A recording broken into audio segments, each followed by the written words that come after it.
Hi, I'm Father Michael Orsi. I'm your host for Action for Life Television, that good news program which brings you the big G for the gospel of Jesus Christ and the little g, all the good things that people do to put that gospel of life into action. Today we have a different kind of a show for you, folks. We're going to present you with a lecture. How do you like that? Like going to school all over again. Dr. Pat Fagan. And Dr. Fagan is a very famous person, a researcher, a sociological researcher in marriage and the family. And just a few weeks ago, had the privilege of hearing a lecture by Dr. Fagan that was sponsored by the C.S. Lewis Society here in Naples. And he's going to talk to us today about marriage, family, problems in our society today, and the special role that grandparents have to play in today's culture. So enjoy the lecture. Because of health and longevity, like we're living much longer. And as a result, we're around as grandparents as no generation ever has before in all of human history. So we're all learning. And the culture has yet to adapt. I mean, the good part of the culture, a good culture. Actually, on this is one of the things that our grandchildren face. We've gone through it, but they never have. We have a sense of what a good culture was and what culture was. They no longer have because it's not there. All cultures essentially embody in the ways of doing things the wisdom of millennia. People gradually work out, this works, this doesn't, we drop that, we do this, we enforce this. As a matter of fact, a few things we enforce rather harshly. And the sexual actually is always at the core. And the sexual, God help a teenager who veered off. He got smacked into place in every culture in the world, all through history, until about the 20s, 30s, which was the beginning of the breakdown, the very significant breakdown. You can go back to Original Sin if you track these things. But so our children no longer have that. As Christianity spread, always intact marriage spread also. Now, not till recent years have social scientists unearthed the massive value of that. So gradually over the centuries, as one generation built on the next, and more people absorbed the culture of marriage and cultures enforced it and all the rest, you had a compounding increase in what we today, or what social scientists call human capital, the capacities of people to work and to achieve. And gradually, over 1,000 years, this grew up on the human level. And in the early 11 and 1200s in Europe, you just see this massive bursting forth of culture at some of the highest levels of beauty ever attained in human history. When our bodies and souls separate, we die. That's death. Living, we are embodied spirits or enspirited bodies. Fused. There's no separation between the two. And as people lived out their spiritual life more, their human life increased in richness. And that gave us culture. The beginning of the breakdown in culture very deliberately was the French Revolution, where you had an attack on both the family and marriage, not just the family, marriage and religion simultaneously. And then that grew from there. Like 50 years, you had the first commune, the beginning of communism actually started with the French Revolution. Marx and Engels took it, and then Lenin really enforced it, etc. By the way, you probably don't know this, but Lenin realized that actually the proletariat would not revolt in the West because life was too good. They were paid too much compared to what it used to be. And he pulled together two guys, the former Minister of Culture of Hungary. Hungary was a communist country for 2 years, 21, 22. Hungarians kicked them out. The Minister of Culture was targeted by Lenin to begin an academic institute to figure out how to corrupt the West from within. Without getting into it, it's great history, the Frankfurt Institute. They ended up, a huge majority, in the 30s and 40s at Columbia University. That is where critical theory started, out of which comes critical race theory, loads of other things. But one of the things you're dealing with now comes right out of that. Lenin's work back in the 20s, figuring out the West would not. So our children are now up against this. Culture is gone because they targeted the feminists. Kate Millett had Time magazine cover story in 1969, 70. Her doctorate at Columbia was on sexual politics. And what they had figured out, if you got sex going wild for teenagers, everything would collapse, both the family and religion. Because you know this, teenage boys or girls who commit themselves to exploring the sexual say bye-bye to church. Now, sometimes they experiment and come back. That's different. But if they really commit themselves, that's the end of church. It's also the end of marriage. Today, among our faithful singles who worship God weekly, most of them now in their late 20s before they get married. 5 years ago, the data was that they, on average, already have had 2 sexual partners. That's the average weekly church-going evangelical or Catholic. No difference. Here's the data on this, and this is key for the work grandparents have to do with their grandchildren. The single most important chart in all the social science, as far as I'm concerned, and this is from federal data, repeated, slight differences in figures each time, but the pattern, here it goes. You take all the couples who are married on this year, and then you track out 5 years and see what proportion are still married 5 years later. And what you're tracking it by is the number of sexual partners they've had prior to marriage. Those who get married to the only person they've ever had sexual relations with, 95% are still married 5 years later. Then the data on the women is, so from 95% with one extra partner, for women that would be before they got married, it drops down to 62%. And with 2 extra partners, it's 50%. And then it plateaus. That after that, it doesn't make much difference till about 10, then it drops a little, and by 20, it drops a little more. But the real massive, the biggest drop is the first sexual partner outside of marriage for women. And by the third, it's down to 50. For men, it takes them 5 to get to the 50. So you have this gradual slope for the men and a precipitous one.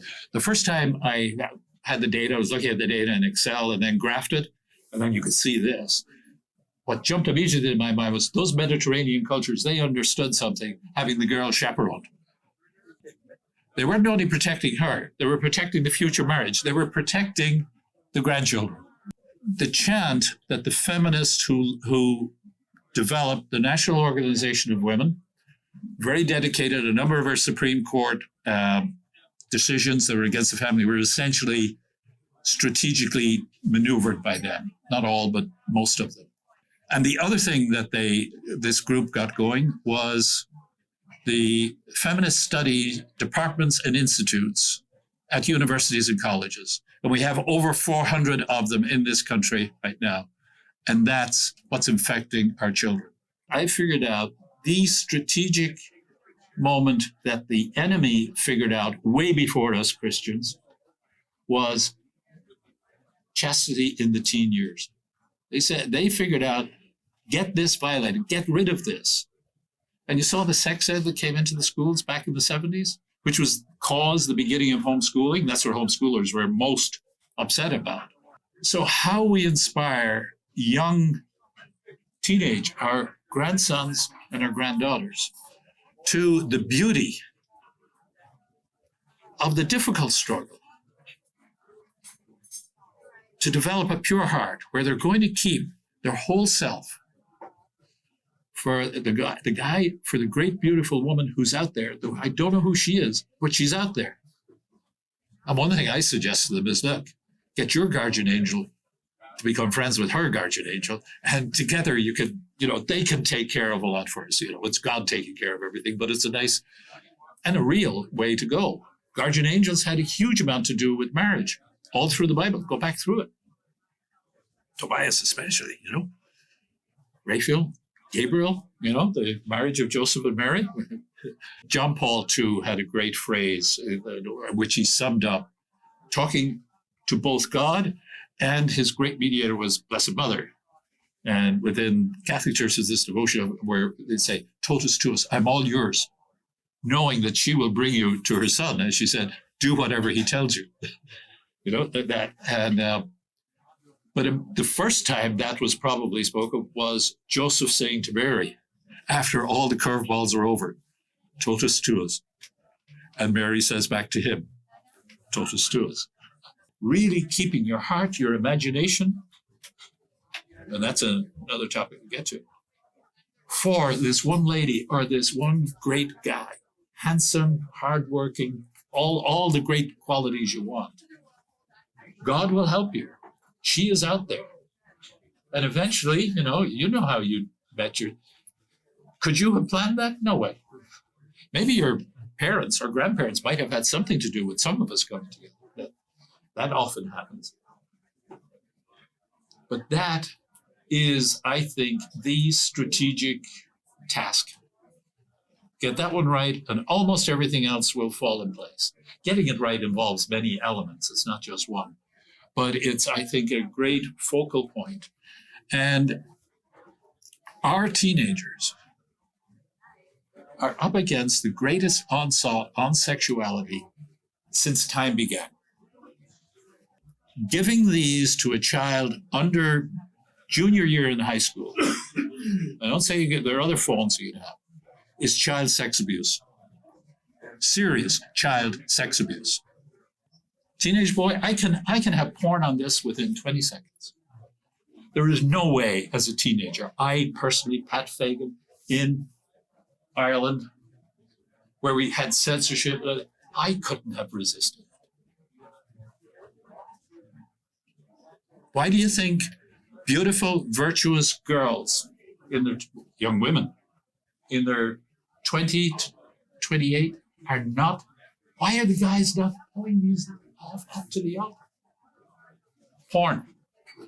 It's huge. It's endemic. And those of you who are pastors, I would not let a guy marry a girl till he's off porn and hasn't looked at a picture for at least a year. At least a year. Because he will be making love to somebody other than his wife. You always have to uphold the authority of your children when talking to the grandchildren.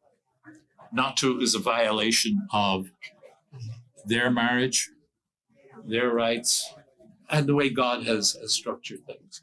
But you have also a license as grandparents that they don't have. You can give them unconditional love while insisting on unconditional truth. You can speak truth with great love, but without yielding, as they know, you always embrace them. From grandparents, that's not possible for parents to do, because one of the big ways they have to teach is by being tough and delivering the consequences. The overwhelming big vocation God has given everybody is marriage. Stories are the great way to communicate to our children, or to our grandchildren. And the greatest stories are the stories of your life and the ones about their parents that's good to tell. And the great thing also is to bring photographs. And I would suggest, actually, one of the things I think that for the ministry of grandparents is that they should have a box of stories. And they can think of one, have it, put the photographs in, have a box that you're growing so that at the appropriate moment, you have it ready, you know what to present, a story that will get through. There are all sorts of things you can talk about. One of the favorite ones, of course, is going to be how you met your spouse. The stories of your friendships. For instance, in the lack of culture, friends and friendships are going to be absolutely key. But though even more important is the family and the extended family. So the family and friendships are the two things that our grandchildren, and through the leisure time they have with you, they can learn a lot. By the way, a huge difference, a world of difference between entertainment and leisure. Leisure is enjoying God's creation in a more active way. Entertainment, we know what that is. That's when it's provided and you passively like it and enjoy it. Leisure builds character, builds wisdom, builds understanding, builds enjoying God's creation. Entertainment gradually corrupts the soul. You know, the early church fathers, you go back, they were constantly reminding Christians in those communities around, entertainment, There's a lot of people. We've always been attracted to entertainment. But we know entertainment always pushes the edges, and actors all through all centuries, everywhere, always push the edges.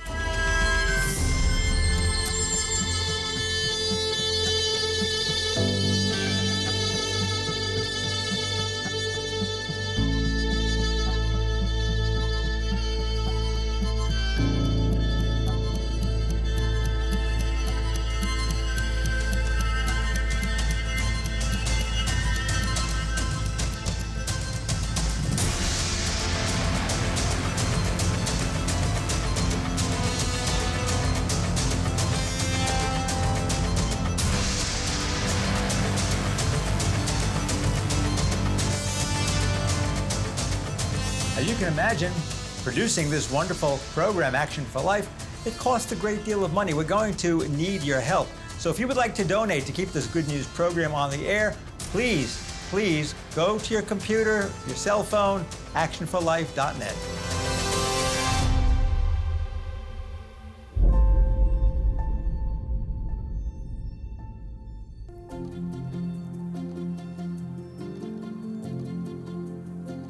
And now for our thought for the day. Prayer is extremely important. We're not fighting a battle just against earthly powers. We're fighting a battle against evil. Please take some time each day to pray and ask God for the strength that you need and that we need to keep up the battle for life. One of the great ways, actually, for leisure is books, reading books. All these, the Narnia tales, kids love them, and you can start them early and repeat them up. And actually, you will learn. I learned by going back to the Narnia tales. They're just C.S. Lewis's Narnia tales. They're works of genius. All grandparents should have a good library of books, figuring out what is it I want to transfer to my grandchildren, and attempting it, preparing it and with your photographs and stories and all the rest of it long before you. Well, different people have different ways of doing things, but that will be a great preparation for then writing your own.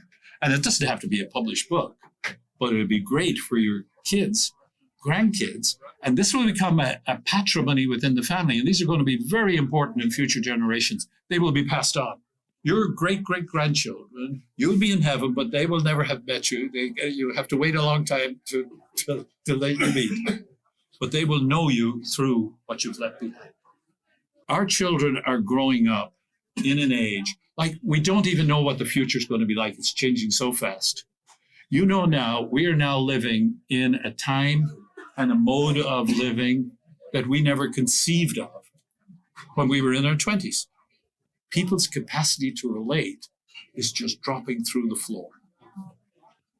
The world globally will drop below replacement rate around 2038, 35 to 38.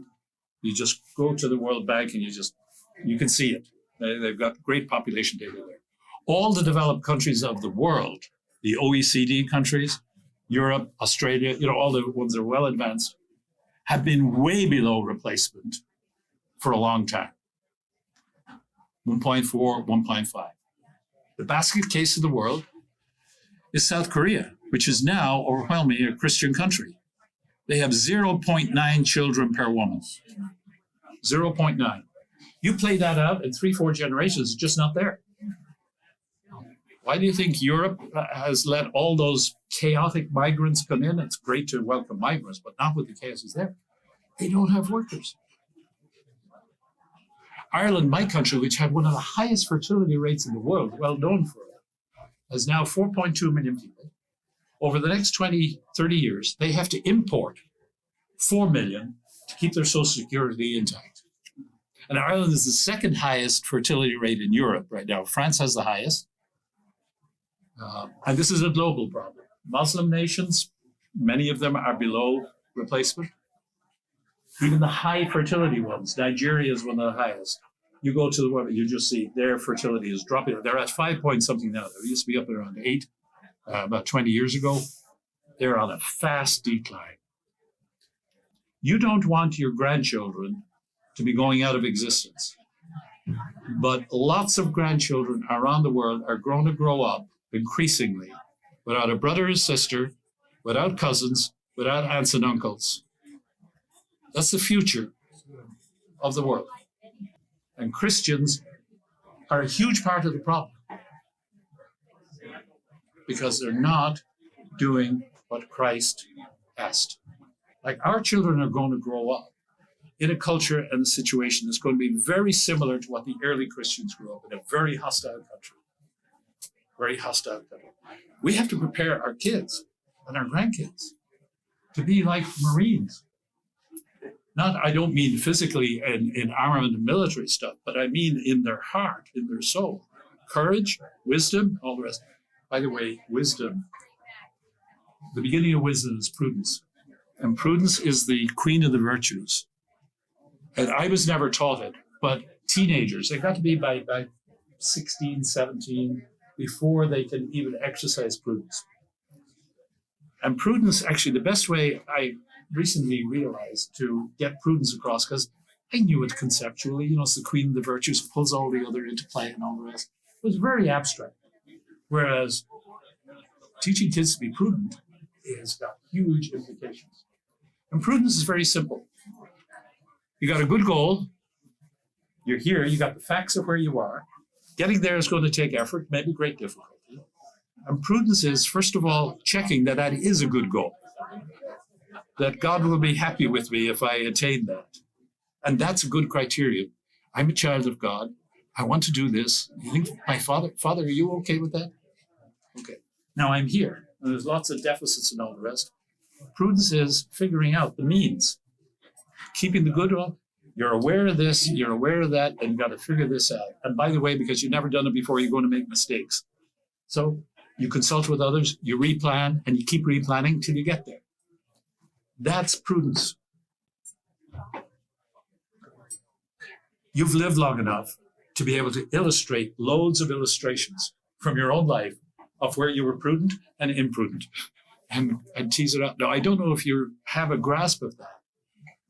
I think, but that's almost like the end of education in the family before they go off. By 18, they're going off to college. They need to understand prudence. They have and a little bit of practice to realize how critical it is. Grandparents, through stories, can get that across. The future is, as I talked, that depopulation. Now, with it is going to come increasing unhappiness. We already know the huge unhappiness that's out there in the world, particularly among men who have not married and have children. The sexual revolution, they're the people bearing the most cost. Women suffer unhappiness, but nothing like men are. And that sort of unhappiness is going to increase as your grandchildren marry well and have children and are as generous as they grow their heart to have another child. That, you can't tell them to have loads of kids. That's not the way human nature works. But grow your heart to have one more. Once you've had one, see if you can stretch your heart a little bit more. And what people are going to know is that's going to have great family, happy married family life. You can see this already beginning to happen. Young couples who have kids, it's tough, but there's a happiness there.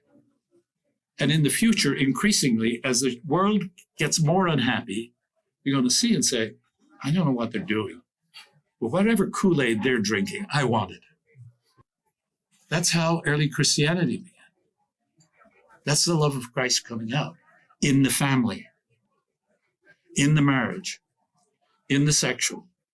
And there's a whole lot of mistakes we've all made to come to grips with. I could alienate all of you if I go a little deeper, so I'm going to stop here, going far enough. They're treading into, but it is very clear we have gotten the sexual wrong, even within the church, if you just look out at what's happening. And we can't let that happen to our children, our grandchildren. So for their sake, we have to get it. And it's late in the game. It's also late in the game for us. We're on the last lap. Some of us have filled the last, we'd sprint the last lap and, 10 years from now, we'd be gone, or 5 years or tomorrow. But most of us, given what's happening, it's going to be a slower last lap. So we've got time. Let's make great use of it. Let's dig deeper into the Gospels, into what our Lord is teaching us. And the biggest thing he taught us and wanted us to learn is all in the Our Father. The prayer he asked us to pray. To God the Father, that we become children. And if we can, there's a whole, I think this is the future of the church. It's like if on the human level, you get the sexual right, on the spiritual level, you get the whole depth of, I am a child of God. And anything you ask the Father in my name, he will give to you. I think the greatest social scientist alive now, as a social scientist, if you were to forget everything else he's saying, is Jordan Peterson. I thought I was a social scientist until I met this guy. What he knows. But he learned, it was one of the things, and he has struggled and now finally believes in God. He's a bit like Lewis, except going a lot slower. He admits to God. He's not yet a Christian, but I just, at a podcast 2 weeks ago, I heard him say, he said, I'm speaking as a social scientist. I'm not a Christian, he said. But the highest calling we're called to, that human beings are called to, on the human level, is humanly to imitate Jesus Christ.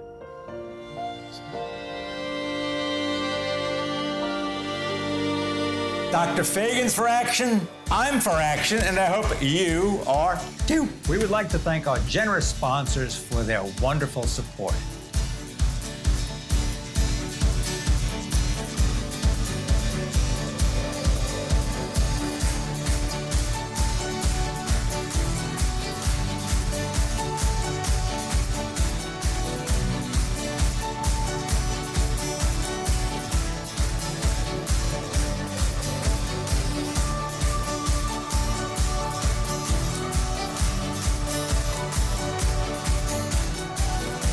Thanks for watching. Please join us next time for Action for Life. I'm for action, and I hope you are too.